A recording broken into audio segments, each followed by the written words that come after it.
When the Beatles wrote the song Nowhere Man, I believe it was one of the most profound songs that were written in the 60s. Here you have a picture of people in a nowhere land. Here we have a picture of people that have no point of view.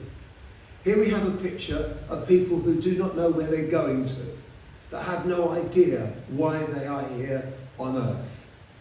And this morning, that's what I want to speak to you about. Nowhere Man. I'm doing a series and I'm calling it The Long Walk to Nowhere. We're going to look at the book of Ecclesiastes. You may not think that the church has much to say today to this world, but I believe we have a profound message to this world today. We're living in a time of confusion. We're told that 1 in 6 people nowadays will have a mental health issue. We see that suicide is on the rise. We see young people that are killing themselves with drugs and alcohol and every other thing that can do damage to their lives. And in this day, when so many things are going wrong, there is a message that the Bible gives that will change us. To a Jewish boy, in the time when the Israelites were just emerging as a big nation, they had a thing called the Koheleth. And the Koheleth was a teacher. He was the teacher that used to teach people what life was all about. And the book of Ecclesiastes was written by the Koheleth. He was the teacher. And what he's trying to do in this book, and I think it's a message, a very modern message for modern man. He's trying to say to us, what is life all about? Why am I here? I watched a video the other day of a philosopher from America, and he was trying to explain everything, and he was going through all the issues that people face. And he was asked the question, why are you here? And he looked at the interviewer and he said, quite frankly, I can't tell you. I don't know. That's a good question. Well, that question I would ask you this morning. Why are you here?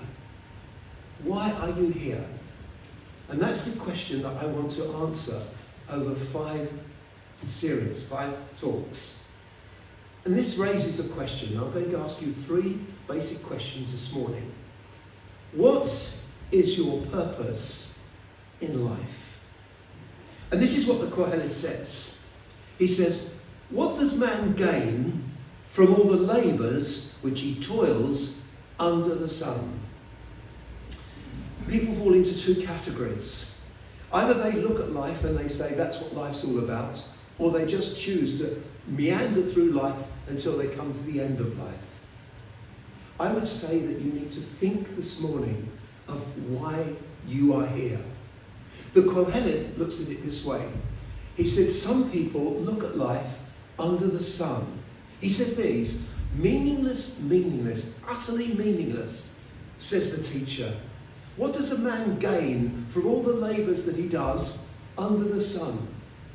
Now to a Jew, when he uses the word under the sun, he's really saying out of the sight of God. Let's not take God into our consideration. They're living in an egocentric life. A life which revolves just around themselves. A life which just looks at what they're doing. And he says, what does a man gain if he lives his life without God? And that's a good question. There are people today that just move through life like that. And what do they gain from it? What do they gain? They become millionaires, some. They become paupers, others. They become famous. They're unknown. What do they gain from it without God? And he says, well, actually, it's meaningless. Or as the Beatles put it, you don't know how much you're missing. You're as blind as you can be. You just see what you want to see. And that's a life without God. That's the question then. What is your purpose in life? And if you're watching this video, I would ask you the same question. What is your purpose in life? Are you living in a bubble without God? And you go forward in life, you face the hardships, the happy times, you go through these different emotions, but all the time, it's just you as the centre of the universe. And there may come a time when you turn around and say, it's utterly, utterly futile. It's meaningless without God. Perhaps you've got to that stage this morning. Perhaps you're looking at the situation that is happening in Ukraine. Perhaps you're looking at the situation that's happening in the Middle East. Perhaps you're opening your bills this morning and finding that you're now going to go into debt. Perhaps you look at your life and you say, what's the point of all this? Why am I labouring? Why am I doing all these things? What is my purpose? Shall I tell you, without God, your purpose is purposelessness.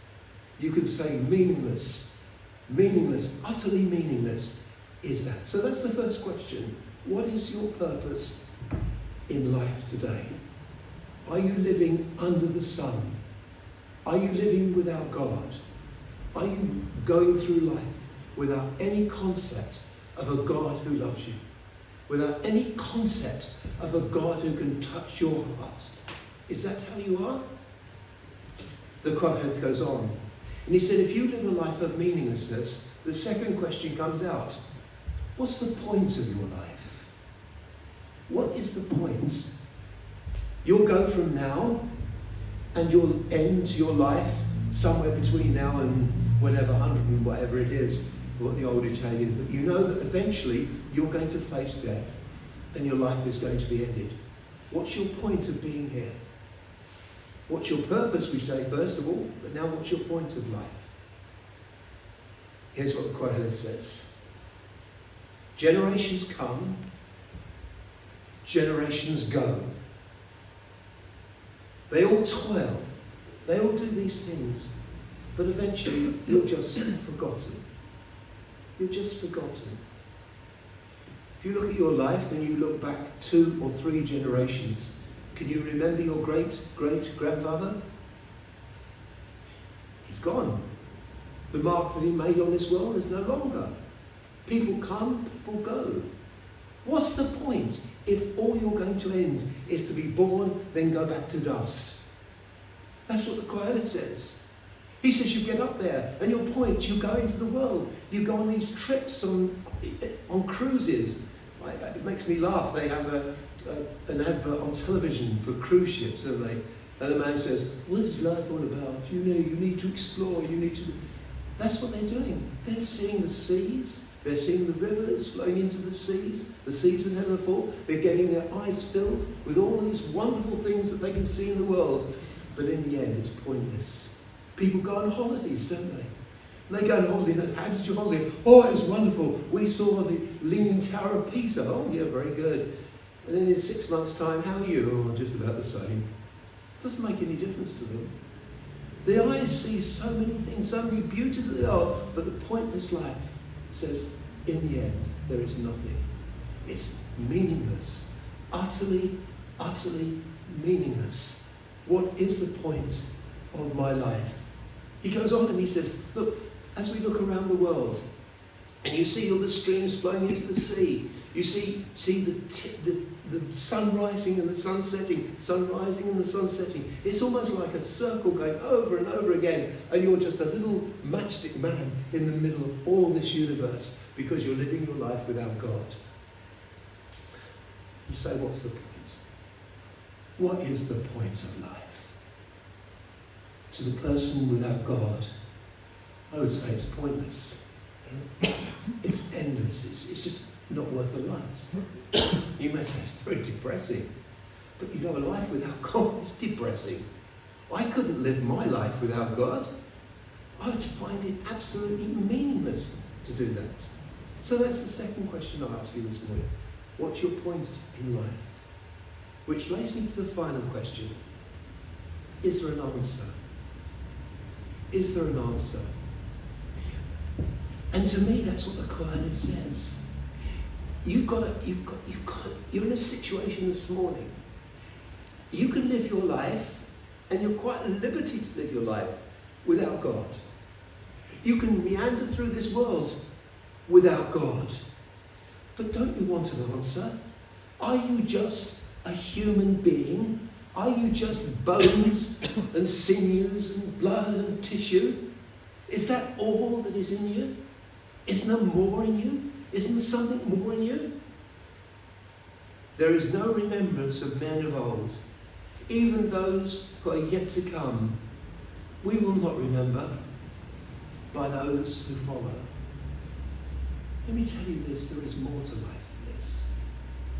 There is an element of living for God rather than living without God. And really that sets the backdrop of the whole book of Ecclesiastes. That sets the backdrop of this series. It's looking at the contrast between living a life for God and living a life without God. Let me say, if you're without God this morning, you're a nowhere man. If you're living without God this morning, you don't know what you're missing. If you're living without God this morning, you can say you just see what you want to see and you don't see anything beyond it. You live your life under the sun with no concept of God. Later on in this series, we're going to see that God has put His word in you. In fact, in every one of us, there is a way in which God will speak to us. In every one of us, there's a way in which God will communicate with us. There is a way in which God can change our lives. So this morning, do you want the answer? Do you want to know that answer? If you're watching on a video and you say, I want to know more about this, well, why don't you post us a little note? Send us a message. We'll answer it. We'll talk to you. We'll give you the answer. We'll tell you how you can have meaning out of a meaningless life. So rather than taking the long walk to nowhere, wouldn't you rather take the shorter walk to be with God and to have a meaningful, purposeful life? My prayer is that these words may go into your heart. Whether you're watching on video, whether someone's given it to you and said, look, you need to look at this. Whatever way you've heard this morning, my prayer and the prayer of the people at Old Fold Chapel is that you may come to know the God that we know. The next time we meet, we're going to do it a little bit differently. We're going to be looking at universities. We're going to be looking at art galleries. We're going to be looking at comedy. We're going to be looking at music. And we'll see what it's like to have all these things without God and how it affects us. So look forward to the next video and meeting you on the next video. And I pray that God may be with you at this particular time. Amen.